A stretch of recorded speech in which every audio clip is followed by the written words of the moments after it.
Jadi karena dari kecil itu aku sikat giginya nggak bener, suk.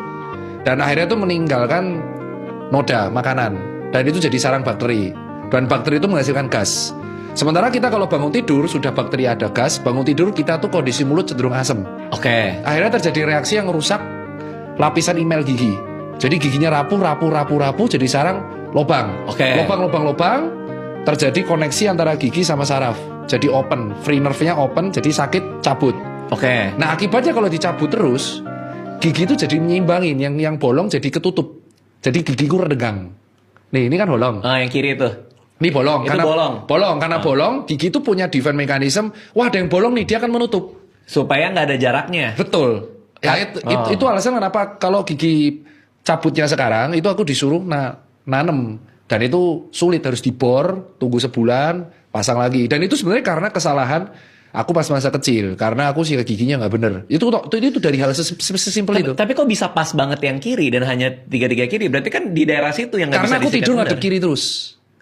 Enggak, apa sih hubungannya? Loh, karena habitnya kan, jadi habitnya itu aku ngunyah, tidur. Jadi habitnya tuh dari habit ngunyah, habit tidur. Aku ngunyah tuh cenderung yang kiri. Ngunyah cenderung yang kiri. Iya, jadi ngunyah tuh biasa tak lemparin ke kiri terus. Nggak tahu kenapa tuh? Nggak tahu, karena habit. Habit dari kecil, ngunyahnya kiri, ngunyah kiri. Harusnya kan semua gigi ngunyah. Ngunyah kiri, akhirnya dia beban kerjanya berlebih. Terus aku bangun juga ada GERD-nya, karena makanan berantakan pas SMA dan kuliah.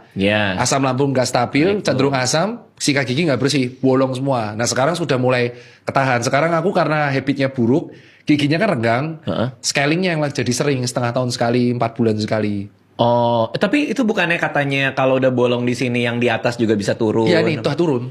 Ini turun juga. Lah, jadi nggak seimbang makanya. Berarti bahaya banget tuh. Kenapa nggak diberesin? Kenapa nggak dikasih gigi palsu? Gigi palsu, kawat buat Kalau kawat kan harus ada isinya dulu di sini. Jadi memang harus, ya kalau di kawat gak ada isinya piye. Iya. Bener kan? Cuman ini ranah dokter gigi, dan itu sebenarnya aku dulu nyalahinnya sekarang. Wah mungkin sikat gigi nggak bersih sekarang. Sebenarnya itu pengaruh yang bertahun-tahun akumulasi. Nah ya aku bisa benerinnya di anakku.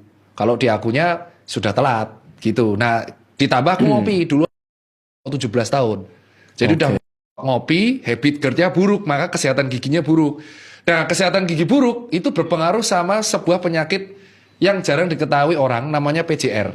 PJR? Ya. Apa tuh PJR? Penyakit jantung rematik. Nggak ada kan di brief? Itu ada saya kasih. Baru denger gue, penyakit jantung rematik. Kaget kan? PJR atau penyakit rheumatic heart disease itu adalah penyakit yang disebabkan oleh bakteri, mikroorganisme sejenis aureus. Karena giginya bolong. Giginya bolong, terus akhirnya diinfeksi, terus ada bakteri ngendok di situ, jadi